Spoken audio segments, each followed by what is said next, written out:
إن الحمد لله نعمده ونستعينه ونستغفره ونعوذ بالله من شرور أنفسنا ومن سيئات أعمالنا من يهده الله فلا مضل له ومن يضلل فلا هادي له وأشهد أن لا إله إلا الله وحده لا شريك له أشهد أن محمدا عبده ورسوله. இந்த வகுப்புடைய முக்கிய நோக்கம் நம் குர்ஆனை வாசிக்கிறதுக்கோ ஹதீஸை படிக்கிறதுக்கோ நம்மளை ஒரு ஆலிமா மார்க் அறிஞராக மாற்றுறதுக்கோ அல்ல. நம்மளுடைய வாழ்க்கையை குர்ஆன் சொன்னபடி அமைச்சுக்கிறதுக்கு தான். அதாவது நம்ம குர்ஆனிய மனிதராகவே வாழ்வது தான் இந்த வகுப்புடைய முக்கிய நோக்கமே.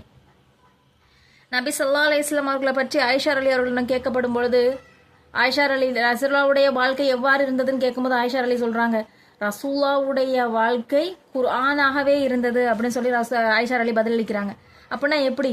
அவங்களுடைய சிந்தனை, அவங்களோட செயல்பாடு, அவங்களோட வழிபாடு, அவங்களுடைய அரசியல் எல்லாமே குர்ஆன்ல சொல்லப்பட்ட முறைப்படியே அவங்க வாழ்ந்தாங்க எல்லா விஷயங்கள்லையும். அப்போ அதனாலதான் ஆயிஷா அலி சொல்றாங்க, ரசூல்லாவை பார்த்தா குர்ஆனை பார்க்க வேண்டாம், அதுல என்ன சொல்லப்பட்டிருக்கோ அப்படியே தான் வாழ்க்கையை அவங்க அமைச்சுக்கிட்டாங்க. அதனாலதான் ரசூலுல்லாவுடைய வாழ்க்கை குர்ஆனாகவே இருந்ததுன்னு சொல்லி சொல்றாங்க. இந்த வகுப்போட நோக்கம் நம்மளை மார்க் அறிஞராக ஆக்குறதுக்கு இல்லை. ஏன் அப்படின்னா, மார்க் அறிஞராக ஆகி அது ஒரு கருத்துக்களை எடுத்து அதெல்லாம் சாதாரண ஒரு விஷயம் கிடையாது. மறுமை நாளில் அல்லாஹ் தாலா என்ன செய்வானா, 3 பேரை முதல்ல விசாரிப்பான். இறை வழியில வியூர்த்தியாக செஞ்சவர், மார்க் அறிஞர், செல்வந்தர். அப்போ மார்க் அறிஞர் அல்லாஹ் ஏன் நரகத்துல மக்கள் ஒருத்தருக்கு ஒருத்தர் பேசிக்கிடுவாங்களாம், உன்னாலதான் நான் இன்னைக்கு இங்க இருக்கேன் அப்படி மாறி மாறி பேசிக்கிடும் பொழுது மார்க் அறிஞர் ஒருத்தரை பார்க்கும்போது, நீங்க தானே எங்களுக்கு எல்லாத்தையும் போதிச்சீங்க, நீங்க தானே எங்களுக்கு எல்லாம் சொன்னீங்க, அப்ப நீங்க எப்படி நரகத்துல இருக்கீங்கன்னு கேட்கும்போது அதுக்கு அந்த மார்க் அறிஞர் சொல்லுவாங்க, நான் எல்லாம் உங்களுக்கு சொல்லி கொடுத்தேன், ஆனா என் வாழ்க்கையில நான் என்ன செய்யல, நான் எதையுமே பின்பற்றல. அப்போ அவருக்கு அதை பத்தி அறிவு இருந்திருக்கு, எது தவறு எது சரிங்கிற ஞானம் இருந்திருக்கு. அப்ப ஏன் அவர் அதை வாழ்க்கை நரகத்தின்பால் செல்றாரு? அப்போ வெறும் அறிவை வச்சு மட்டும் என்ன செஞ்சிட முடியாது, வாழ்க்கையை மாற்றிட முடியாது. வெறும் அறிவு, வெற்று அறிவு எதற்குமே பயன்படாது.